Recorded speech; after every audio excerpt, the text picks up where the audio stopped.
नमस्कार, आप देख रहे हैं जेएमडी न्यूज, जहां मैं हूं आपके साथ सौम्या मिश्रा। आज परिणाम का दिन आ गया है, यानी द जजमेंट डे, जिस दिन का इतने दिनों से हम इंतजार कर रहे थे।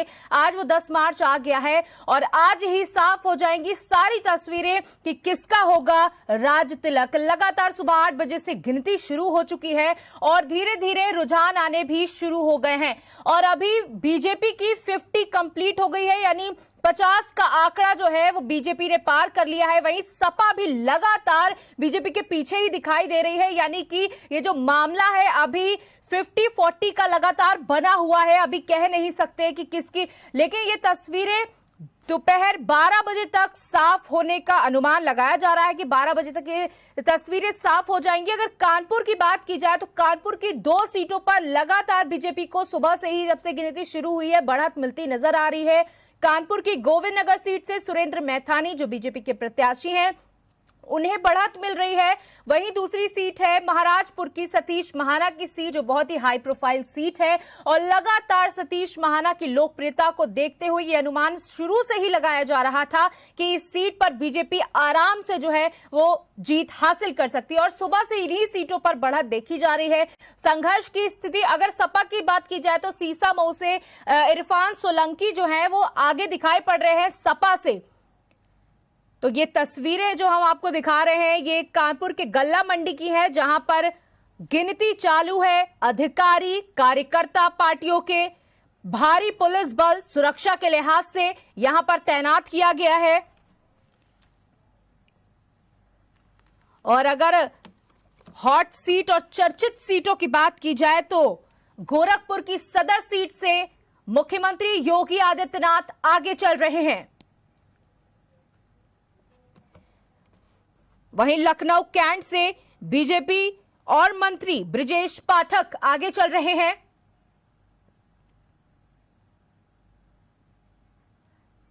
यूपी की फाजिल नगर सीट से स्वामी प्रसाद मौर्य आगे चल रहे हैं। कानपुर की महाराजपुर से मंत्री सतीश महाना को बढ़त लगातार। गाजियाबाद शहर और साहिबाबाद से बीजेपी आगे चल रही है।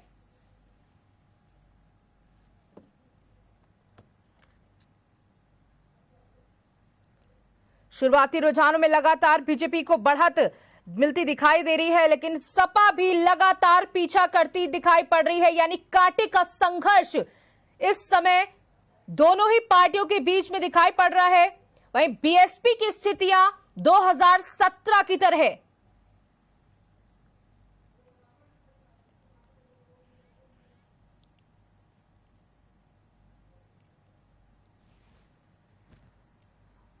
और जिस प्रकार से आज परिणाम का दिन है और सुबह 8 बजे से गिनती शुरू हो चुकी है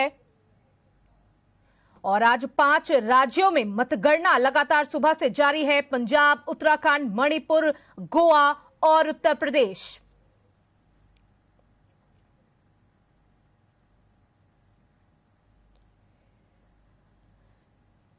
अगर इस बार विधानसभा चुनावों की बात की जाए तो मुख्य तौर पर जिन सीटों की चर्चा पूरे विधानसभा चुनावों में होती रही है वो खुद मुख्यमंत्री योगी आदित्यनाथ की गोरखपुर सदर सीट है, केशव प्रसाद मौर्य की सिराथू सीट है, जिस पर लगातार शुरुआत से हमें देखने को मिला है कि जनता ने कहीं ना कहीं केशव प्रसाद मौर्य को न स्वीकारा है। लेकिन अब परिणाम क्या आते हैं ये तो 12-1 बजे तक ये सारी स्थितियां साफ हो जाएंगी। वहीं एसपी सिंह बघेल, सतीश महाना, सुरेश खन्ना, श्रीकांत शर्मा, सुरेश राणा, संगीत सोम, सपा से अखिलेश यादव, करहल सीट से मैनपुरी की करहल सीट से अखिलेश यादव खुद चुनावी मैदान में है। मोहम्मद आजम खां के बेटे अब्दुल्ला आजम, स्वामी प्रसाद मौर्य जो बीजेपी से बागी होकर के चुनावों से ठीक पहले सपा से के साथ जुड़ गए थे।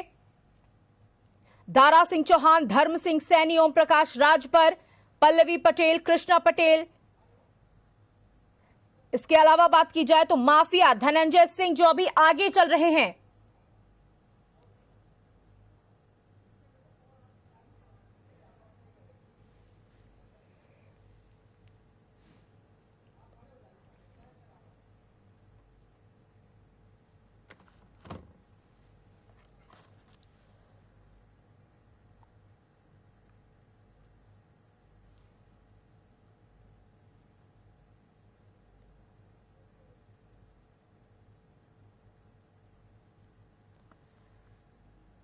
और सुबह से लगातार आप देख रहे हैं कि किस तरीके से नतीजों में परिवर्तन हो रहा है। एग्जिट पोल आने के बाद सपा सुप्रीमो अखिलेश यादव ने प्रेस कॉन्फ्रेंस करके कहा था कि ये नतीजे हम नहीं मानते हैं, जनता का फैसला अभी बाकी है। और जिस तरीके से एक बड़ी fight Samajwadi party Bharatiya Janata party को दे रही है वो हम साफ तौर पर देख सकते हैं।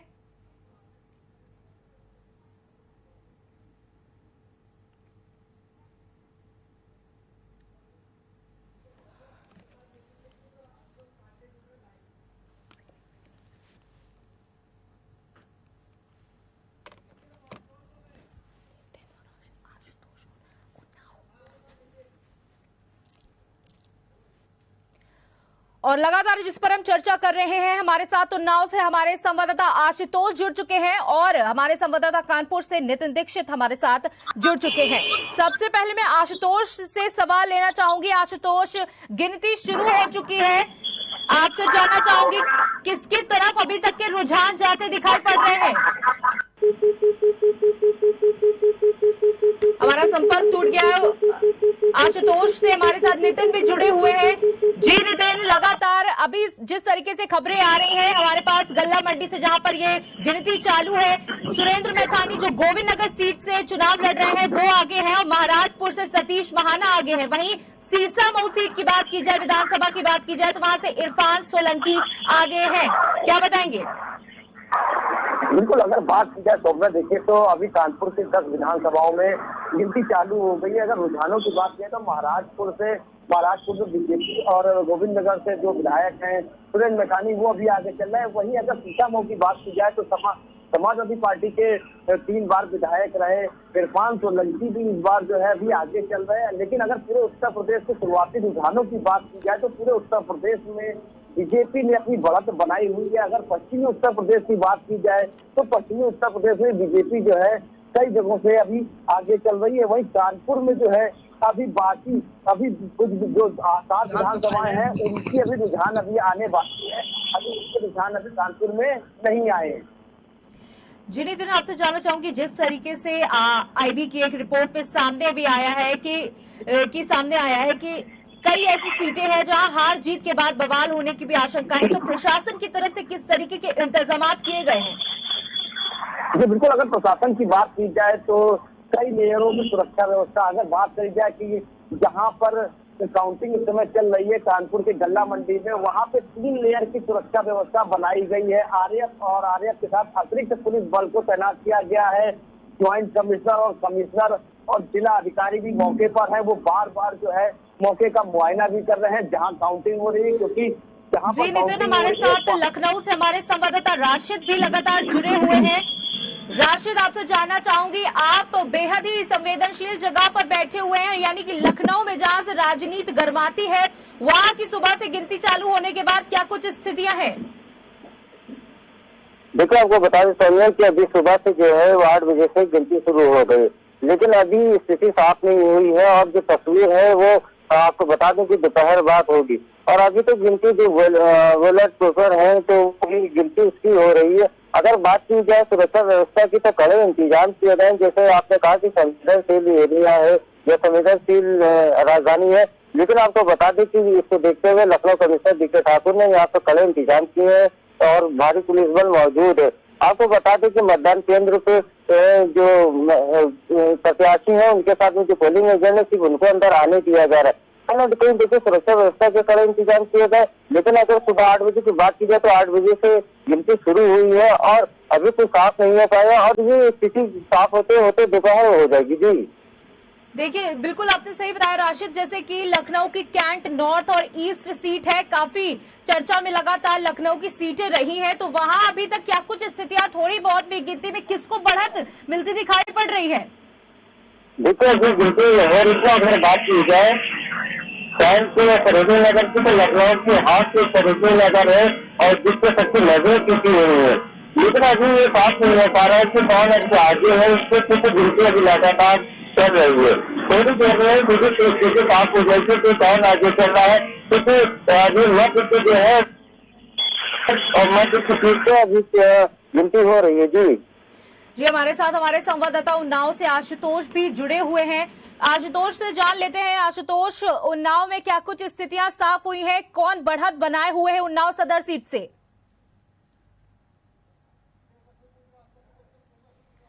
जी आशुतोष, आपसे पूछना चाहूंगी कि उन्नाव सदर सीट की अगर मैं बात करूं तो कौन इस समय बढ़त बनाए हुए है, क्योंकि 9 बजने को आ रहे हैं। थोड़ी बहुत स्थितियां तो कहीं ना कहीं साफ होती दिखाई पड़ रही होंगी। जगह के रुझान आ गए, लेकिन अगर बात करी जाए उन्नाव की तो अभी फिलहाल जो अधिकृत तौर पर कोई भी रुझान जिला प्रशासन की ओर से मौजूद नहीं बताया नहीं गया है, अभी तक हम लोगों को उपलब्ध नहीं कराया गया है। फिलहाल अभी रुझान के लिए कुछ समय इंतजार करना पड़ेगा जहां तक उन्नाव की बात। जी आशुतोष, आपसे जानना चाहूंगी, जिस प्रकार से ईवीएम को लेकर के समाजवादी पार्टी ने भी काफी हंगामा किया है, उसके बाद उसकी सुरक्षा को लेकर काफी सवाल भी उठाए गए हैं। उन्नाव में सुरक्षा व्यवस्था को लेकर क्या कुछ इंतजाम? जी, आपको बता दें, सुरक्षा व्यवस्था कड़ी सुरक्षा 3 स्तर की सुरक्षा व्यवस्था है, जिसमें कड़ी सुरक्षा के बाद ही यहाँ तक कि मतदान कार्मिक और प्रेस कर्मियों को भी अंदर जाने दिया जा रहा है। और जहाँ तक स्ट्रांग रूम की बात की जाए तो सीआईएसएफ के जवानों के हवाले है पूरे मतगणना जो है सीसीटीवी कैमरे की निगरानी में हो रही है। उसके अलावा सड़कों पर भी बता दें कि जहां राजनीतिक दलों के कार्यकर्ता इकट्ठा है वहां भी बड़ी संख्या में पुलिस फोर्स तैनात है। जी नितिन, आपसे पूछना चाहूंगी, जैसे कानपुर की किदवाई नगर सीट हो गई है, काफी चर्चा में है, क्योंकि लगातार इस पर बात की जा रही है कि पिछली बार जिस प्रकार से यहाँ पर लड़ाई भी हुई थी, एक दंगा हुआ था, क्योंकि दोनों ही जो प्रत्याशी है वो अपने में बाहुबली है, तो जो हार जीत होने वाली है उसके बाद क्या किसी प्रकार की इस तरीके से घटनाओं का कोई अनुमान लगाया जा रहा है? उसको लेकर के क्या कुछ व्यवस्था है?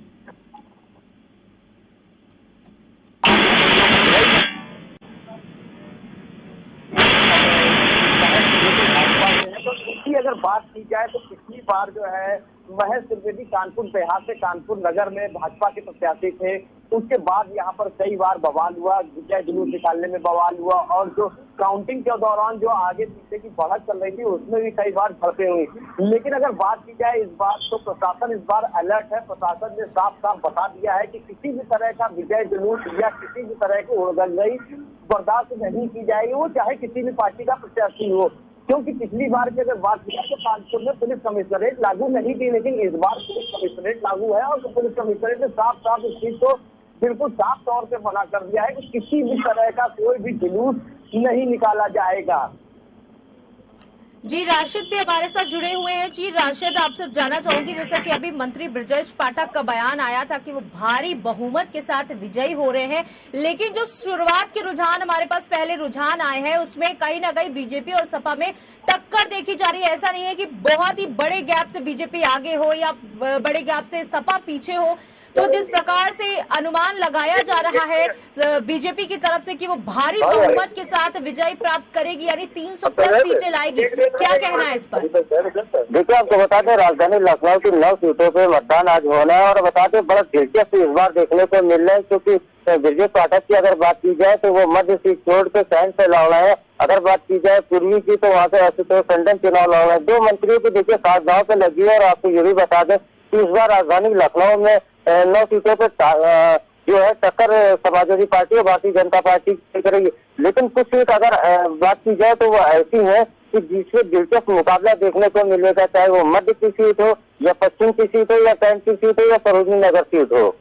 जी, जिस प्रकार से बहुत सारे नेता हैं जो बागी होकर चुनाव से ठीक पहले सपा में शामिल हो गए थे। अगर ओपी राजभर की बात की जाए या स्वामी प्रसाद मौर्य की बात की जाए तो कहीं ना कहीं इनको अपनी सीटों को लेकर काफी चिंता की स्थिति बनी हुई है कि कैसे वो जीतेंगे नहीं जीतेंगे, क्योंकि अगर अभी की बात की जाए तो स्वामी प्रसाद मौर्य पीछे चल रहे हैं।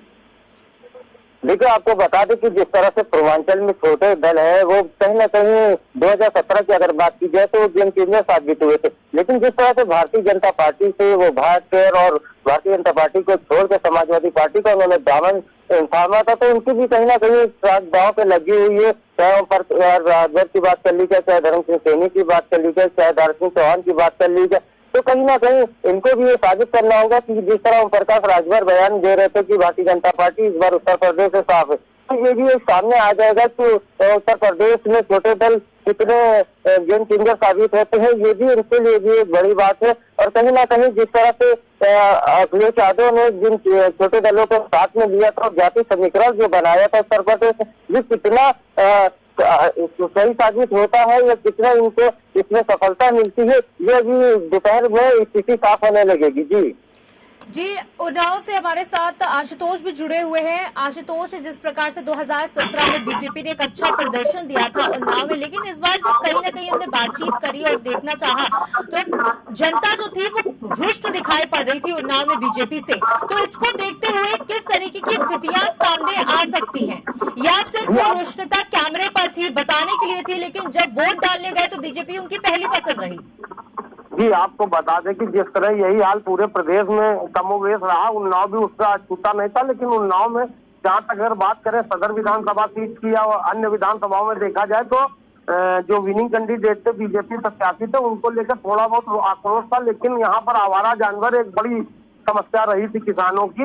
लेकिन बाद में वोटिंग के दौरान, जब वोटिंग के बाद जब इसका जायजा लिया गया तो कहीं ना कहीं जो मुफ्त राशन जो था वो मतदाताओं के सिर चलकर बोला है, तो जिसके बाद लगता है कि शायद भारतीय जनता पार्टी हालांकि जीत का अंतर उतना ना हो, लेकिन ऐसा लग रहा है कि अपना प्रदर्शन दोहरा सकती है। हमारे साथ नितिन भी जुड़े हुए हैं। नितिन, सीसामऊ सीट की अगर हम बात कर ले तो काफी हमेशा से चर्चा में रही है ये सीट, क्योंकि यहाँ से 2 बार से विधायक रह चुके हैं इरफान सोलंकी, और इस बार सलिल बिश्नोई जैसे बड़े कद के नेता को इस सीट से चुनाव लड़ाया गया है, जिसके बाद अमित शाह का रोड शो देखने को मिला, प्रचार के लिए दिग्गज उतर आए या सीसामऊ में। तो क्या एक बीजेपी यहाँ पर काबिज हो पाएगी? स्थितियां क्या कुछ कह रही हैं अभी तक की? तो मैं बिल्कुल आपको बता दूं कि 2017 के चुनाव में सुरेश अवस्थी जो इस समय आर नगर से प्रत्याशी है विधानसभा से भाजपा के, सुरेश अवस्थी को 2017 में बीजेपी ने सीतामऊ से प्रत्याशी बनाया था, जिसने कांग्रेस गठबंधन था समाजवादी पार्टी का। तो उसमें अगर जीत की बात की जाए तो 5500-6000 वोट से इरफान सोलंकी की जीत हुई थी। लेकिन इस बार की अगर बात करी जाए तो बड़े बड़े दिग्गजों ने अपनी दांव साध पर लगा दी है कि सीट को जीतने के लिए। कानपुर की जो 2 सीटें हैं, 3 सीटें जो बीजेपी के पास नहीं है, उनको जीतने के लिए अमित शाह और राजनाथ सिंह जैसे और योगी आदित्यनाथ पहले ही चुनाव से पहले ही आचार संहिता लगने के पहले ही इन सीटों को जीतने के लिए इसमें जनसभाएं कर चुके हैं। लेकिन इस बार जो है सबसे बड़ी बात ये होगी कि समाजवादी पार्टी, कांग्रेस पार्टी और बीजेपी, समाजवादी और कांग्रेस का किसी का गठबंधन नहीं है। यहाँ पे सभी प्रत्याशी अपनी अपनी पार्टियों से चुनाव लड़ रहे हैं। तो आपकी सबसे बड़ी बात ये होगी कि ये सीट जो है लेकिन अगर कैंट सीट की मैं बात करूं तो कैंट सीट में भी काफी समावेश बना हुआ है, असमंजस की स्थिति बनी हुई है, क्योंकि वहां पर सपा और कांग्रेस जो दोनों प्रत्याशी हैं वो मुस्लिम समुदाय से हैं। कहीं ना कहीं कहा जा रहा है कि वो वोट बढ़ता हुआ दिखाई दे रहा है और इसका सीधा फायदा बीजेपी प्रत्याशी को मिल सकता है। लेकिन उसके बावजूद भी वहाँ मुस्लिम बहुल्य वो इलाका है। तो क्या स्थितियां कैंट सीट पर? बिल्कुल, तो मैं आपको बता दूं कि कैंट सीट की अगर बात की जाए तो वहां से कांग्रेस का प्रत्याशी पिछली बार 2017 में खड़ा हुआ था और वो जीता भी था। लेकिन अगर इस बात की बात की जाए तो इस बार अखिलेश यादव के प्रत्याशी हसन जोशी है समाजवादी पार्टी से, रघुनंदन सिंह भदौरिया है भाजपा से, और समाजवादी बसपा के प्रत्याशी भी हैं, और कांग्रेस के प्रत्याशी तो है क्योंकि वो इस बार विधायक भी रहे हैं, विधायक। तो अगर बात की जाए क्योंकि अखिलेश यादव ने भी रोड शो अपना किया, और अगर बात की जाए तो बीजेपी ने भी बिल्कुल, लेकिन यानी सभी ने बड़ा अपना ताकत झोंकी है कानपुर में, क्योंकि 10 विधानसभा सीटें हैं, काफी महत्वपूर्ण है। राशिद भी हमारे साथ जुड़े हुए हैं। जी राशिद, आपसे आखिरी सवाल मैं लेना चाहूंगी कि सुरक्षा व्यवस्थाएं कैसी है, क्योंकि बवालियों का कोई भरोसा नहीं है। हार जीत के बाद अनुमान भी लगाया जा रहा है कि कहीं ना कई सीटों पर स्थितियां इस तरह की बन सकती है। सुरक्षा के क्या इंतजाम? जी राशिद, आप मुझे सुन पा रहे हैं? चल, हमारा संपर्क टूट गया है राशिद से। आप सभी का धन्यवाद हमारे साथ जुड़ने के लिए। नितिन दीक्षित, राशिद और आशुतोष उन्नाव से हमारे साथ जुड़े हुए थे। तीनों का बहुत बहुत शुक्रिया हमारे साथ जुड़ने के लिए। तो लगातार हम सुबह से चर्चा कर रहे हैं कि किस तरीके से आज जजमेंट डे है, यानी परिणाम का दिन है, और आज पता चलेगा किसका होगा राज तिलक। आप लगातार बने रहिए जीएमडी न्यूज के साथ।